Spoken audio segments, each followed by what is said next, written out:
The Royal Rumble. It is one of the biggest WWE shows of the year, and this year's Royal Rumble at Lucas Oil Stadium in Indianapolis is no different. Who's showing up? Who's winning it all? I want you to get in the comments right now. Come on, do it. I'm Kevin Kellum. This is Sportskeeda Wrestling. Let's talk about what may or may not be happening at the Royal Rumble.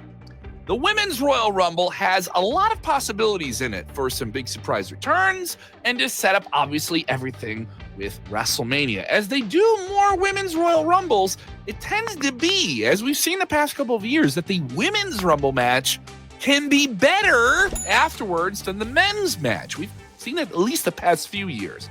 But this year's Royal Rumble, I think, is one that will be won by someone who's won it before.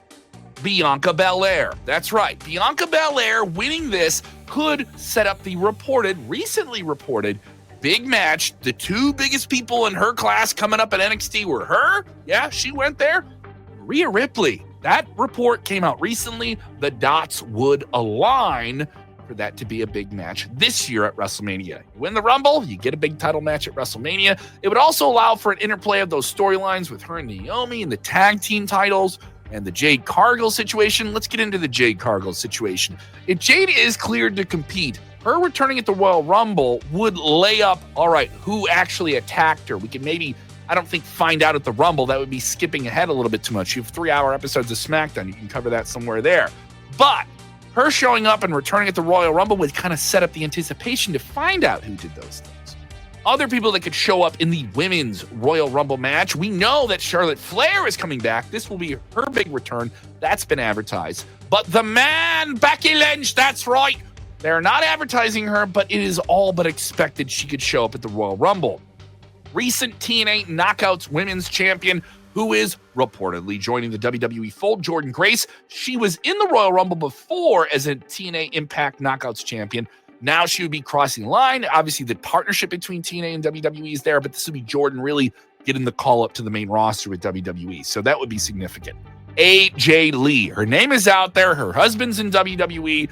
A lot of people are talking about it. Her coming back would be awesome. People would lose their minds. There'd be a lot of different possibilities you could do there with her coming back and her veteran experience. But one name that is reported, a lot more smoke there, our very own Russell Reports breaking this story that you can get the scoop on first. If you joined the Sportskeeda page for all that bonus content, hit the join button. WrestleVote scooping stuff there. It's also available as Backstage Pass on Patreon. Yes, WrestleVote's reporting that Nikki Bella is indeed in talks for a WWE return sooner rather than later. The Royal Rumble would be the way to bring her back in a significant way.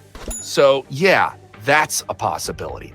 Let's get into the other non-Rumble matches at the Royal Rumble. This one is an interesting one. This will be the first time we've seen the Motor City Machine Guns on a premium live event, and the first time we've seen the WWE Tag Team titles on the big stage of a premium live event in quite some time. DIY versus Motor City Machine Guns, a 2 out of 3 falls wrestling match for the tag team titles. I think DIY can scrape by and get something going, maybe a little quick fall here and there. But considering this is the big non-kind of gimmicked in terms of the stipulation with like a ladder or the entrances with the Rumble, I think this will get more time than people think. Motor City Machine Guns will show off. Tommaso Ciampa and Gargano want to show off. They haven't been on a premium live event like this in a while. They want to show that tag teams matter again in WWE. They've never been out of the mix. And I think this is a meaningful point for them to prove something. And I will say this. If the Rumble matches don't meet all those wildly through-the-roof expectations, there's a chance they could steal the show. But I do think Motor City Machine Guns, they get some revenge, and they get those tag team titles in Indianapolis. The ladder match that has been built to for months. That's right, Kevin Owens with his fake Winged Eagle Championship that he claims is the real championship, and he was robbed of a match on the original Saturday Night's Main Event, the first one when they brought it back. Yeah, and dates back to this feud starting all the way back in the summer at the Bash in Berlin. Him against Cody, the ladder match for the undisputed WWE Championship that Cody holds. It took from Roman Reigns. Now, here's the thing about a ladder match. You got to go up that ladder. Get that tag, get that belt, bring them down, bring both belts down. Do you have to bring both belts down? Do you have to bring down the Winged Eagle belt or the one belt?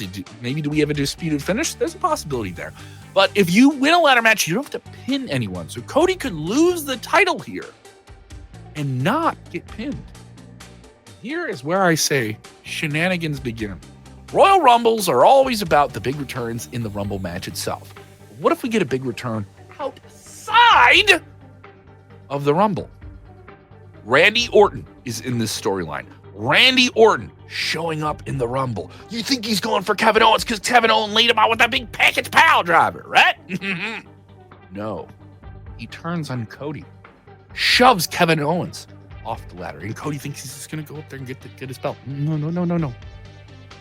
He pulls Cody Rhodes off the ladder and gives him an RKO out of nowhere, allowing Kevin Owens to go up to the top of the ladder and get the belts, and it doesn't matter because we get some version of a triple threat, maybe, scenario of sorts before WrestleMania. Yeah, before WrestleMania, we have Elimination Chamber. Long road to go there. Randy Orton turning heel in a return at the Rumble. And Randy Orton's always been better as a heel, right? Maybe that's just a little bit of a fantasy booking, but I think that'd be a unique way to do it. The Men's Royal Rumble match. Let's get to it. This will be John Cena's final Royal Rumble. He is the sentimental favorite to win this. This is his last Royal Rumble. This could set him up, slingshot him right into a world title scenario where he could break the all-time record, the record of 17-time world champion, break Ric Flair's record. Woo! And you could see that. Yes, this makes sense. He's a sentimental favorite. He has not won a match in WWE, a singles match, like a real one, not excluding tag team matches, since 2018. And this is a great way for him to kind of leap and legitimize him. If you're not going to have him wrestle all the time on this farewell tour, this is a big way to get that going. And he's a sentimental favorite. I think a lot of people are going to be rooting for him. I would say he's the number one guy to win this match right now. Number 2, CM Punk. Punk wants the main event. He has said it over again. You win the Rumble, you get the main event world title match at WrestleMania. He wants that match. He's never won a Rumble before. At that Netflix premiere, he beat Seth Rollins. So he puts Seth Rollins in the background. Well, Seth is in this match. Seth is going to try and cost him the match. Maybe they keep that storyline going through that. Drew McIntyre is in this match. He hates both Rollins and the three of them. That could be something there. If Punk doesn't win, someone costs him this match. And that's kind of the WrestleMania program for him, and he is robbed of a WrestleMania main event.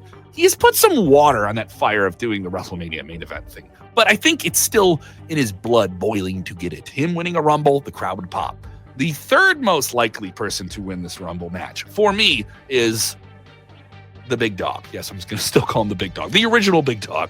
No, the, once again, revived Tribal Chief, the OTC, Roman Reigns. Now, Roman Reigns had the longest world title reign. He was humbled at the hands of Cody Rhodes at WrestleMania 40, and this would put him back in the mix for a main event title. Do we need Cody versus Roman again? Would you do Roman versus Gunther for the World Heavyweight Championship? I don't know. Here's the thing for me. I don't think you need Roman in another world title program. You have that whole storyline in the background, Survivor Series, Paul Heyman, the wise man, of course, Roman's associate, got the favor done for him from CM Punk. Do we get Punk versus Reigns? Is there an angle for that there? How do you get there? You still have Elimination Chamber. You still have a lot of different things you can do before you get to WrestleMania after the Rumble. So there's that. Now, the surprise entrance to the Royal Rumble on the men's side, the crazy one would be, yes, The Rock showing up in Indianapolis would throw away all those things we saw on the Raw Netflix premiere where we're just like, why is he like a spokesperson? Why is he like so nice to people? What's going on? Yeah, this would be him saying, no, I'm in this. And if he's in it, he's winning it. AJ Styles, if he healed up, him showing up to the Royal Rumble again would be a great callback to when he premiered in WWE. TNA World Champion Joe Hendry, that would be the real sign of the TNA WWE partnership, him being featured in this match. I think that'd be a great moment. What do you think is going to happen at the Royal Rumble? Let us know in those comments below. And join our page for even more bonus content. Yeah, join membership. See that button? Hit the join button.